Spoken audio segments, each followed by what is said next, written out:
Alrighty, next game up here is the Bears at the Browns. And man, oh man, Justin Fields' first performance. Man, oh man, this Bears team is trash. Matt Nagy play calling is trash. Not utilizing Justin Fields' strength. They barely rolled him out of the pocket. They barely kind of, made the line, kind of move in the pocket, move out of the pocket, moving the offensive line to give Justin Fields space. They didn't do any of that. And are y'all ready to hear Justin Fields' stats? Because these are absolutely atrocious, and I hate saying that about Justin Fields because we bought into him so much in the offseason.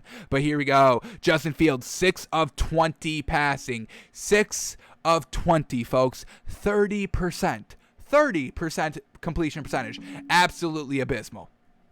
68 passing yards, couldn't do anything.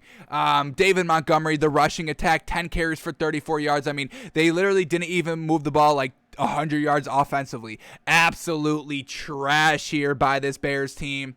Absolute trash. We know Matt Nagy's calling the plays here. Matt Nagy, going to Justin Fields and then still saying, hey, Andy Dalton's our guy, not showing 100% trust and faith in Justin Fields out here. So Matt Nagy, we can truly certify as the worst coach in the NFL, folks. He is now the worst coach in the NFL. It's not even Dan Campbell. He's got his guys ready to compete game in and game out. And when we get to that Ravens-Lions game, we'll talk about it a little bit more, but huge props and huge credit to Dan Campbell. Get it going out there. Close games every single week. Competitive games every single week. Even when they're getting blown out. Man, oh man, gotta love it. And this close away from winning the game. Really that they should have won. But we'll save that for that game coming up. But Matt Nagy, that designation is 100% certain now, folks. Matt Nagy is the worst head coach in the NFL. He should be fired by the end of the season. He really should be fired by now. I get somebody in that maybe could salvage the season. You got nothing to lose. Matt Nagy is not going to do anything, so I would kind of see if anybody on that coaching staff can fill an interim role, and we have a head start on our decision for our new next head coach 4 weeks into the season. So I fire Matt Nagy right now. But that's just me. We'll see if they do that. So Justin Fields couldn't do anything. David Montgomery, the running back, couldn't do anything. Allen Robinson, 2 receptions for 27 yards. I mean, folks, we're talking about 68 yards passing. Nobody's getting anything out here. So how the hell did they put up 6 points? Well, we had the Browns turnover on downs. Now, the Browns, they went for it aggressive in the first quarter, folks. They get into a 4th and 5 at the Bears 38-yard line. They go for it. Unfortunately, could not pick it up. They give up a field goal because of that.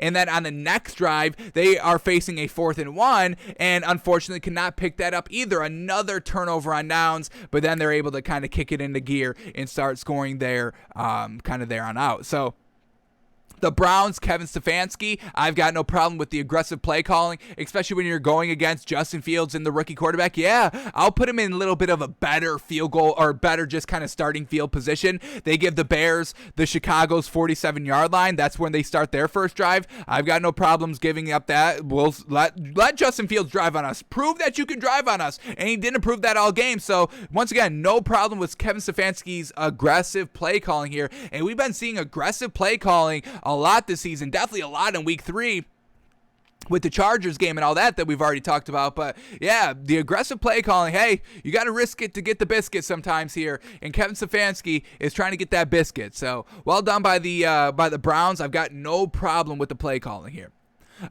So they score 3 points there off of a little bit of a better start, starting at their own 47-yard line. Their second field goal comes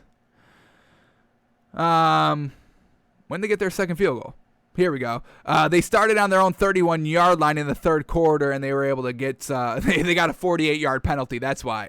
Pass interference penalty. That's why. Okay. So that's the only reason why they were able to put up points. One off of a big penalty and one off of great starting field position. So Bears literally could not do anything. I'm sure y'all have heard the stat by now where Justin Fields passed the ball 68 yards, but then ended up getting like 67 sacking yards. So he had like a net gain of 1 yard the entire game, which is just absolutely, what are we doing out here?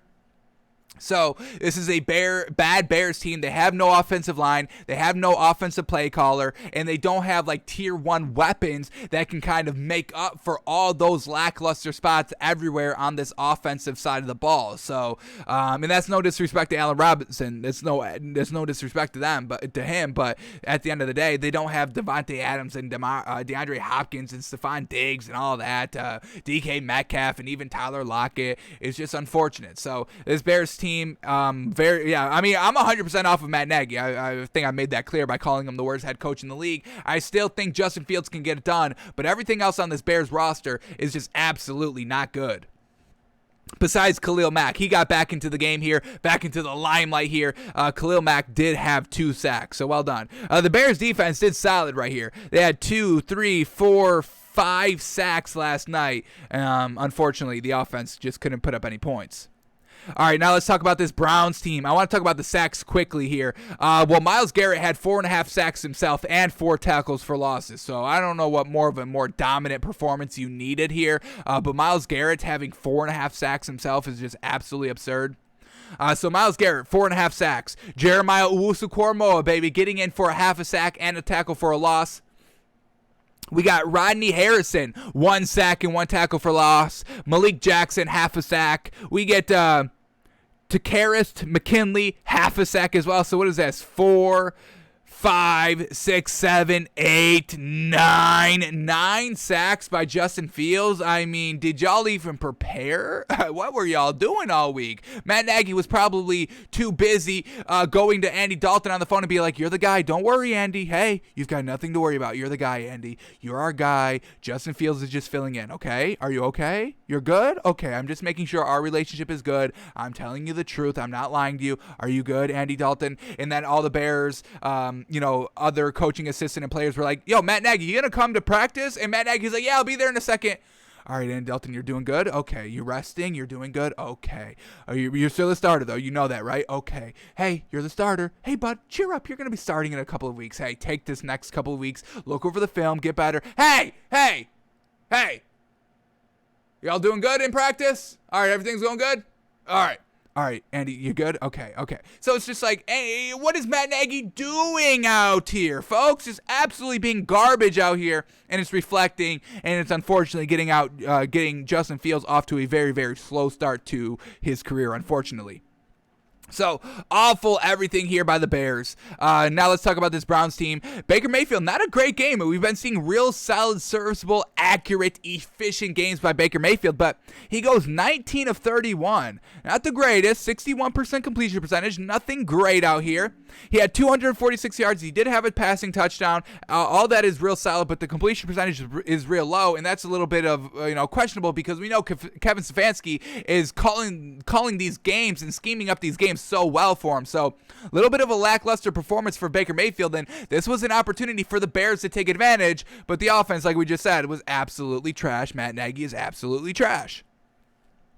All right, what else is great? What else is great here by this Browns team? The rushing attack, the mother-loving dual threat rushing attack, running back by committee. Nick Chubb, 22 carries for 84 yards, and Kareem Hunt, 10 carries for 81 yards and a touchdown. Sheesh, running back by committee. We absolutely love it here by the Browns. OBJ's first game back, and he's the leading receiver. Baker Mayfield is wasting no time going back to his wide receiver A1 tier 1 weapon. OBJ targeted 9 times, 5 receptions for 77 yards. Kareem Hunt, after rushing for 81 yards, had 6 receptions for 74 yards. I mean, folks, that's what we're talking about here. Thunder and lightning, Chubb and Hunt. Man, woo, love it out here. This Browns offense is truly, it should be one of the top offenses in the league. Unfortunately, gets overshadowed by Patrick Mahomes and his star-studded ability, and kind of the Rams a little bit with Sean McVay's genius and Matthew Stafford. But this Browns team, don't sleep on them offensively, folks. Kevin Stefanski knows how to coach this team and knows how to scheme them open. I mean, look at these stats, folks. These are fantastic. Donovan Peoples-Jones, 2 receptions for 39 yards. Rashad Higgins, 2 receptions for 24 yards. Austin Hooper, 2 receptions for 19 yards and a touchdown. Fantastic out here by everybody on this Browns team. Offensively, defensively, we just said 9 sacks. How is that possible? So the Browns just absolutely obliterate the Bears, 26-6. Matt Nagy should be fired. Justin Fields should be the starting quarterback, and hopefully they can fix that offensive line. That's all that needs to be said against the Bears. Well done by the Browns, getting an absolute dominant win. Alrighty, and then after the game, Matt Nagy said Bears quarterback Justin Fields may have injured a hand late in the loss this afternoon. Oh yeah, that's what happens when you get thrown to the ground 9 times in a game. You get a little bit banged up right here. So is this Matt Nagy kind of tempering down expectations on Justin Fields so they can bring back Andy Dalton when, he's ready to go? Only time will tell. So we'll see truly what's going on here with the Bears. But Justin Fields a little banged up. We'll see if it's anything serious.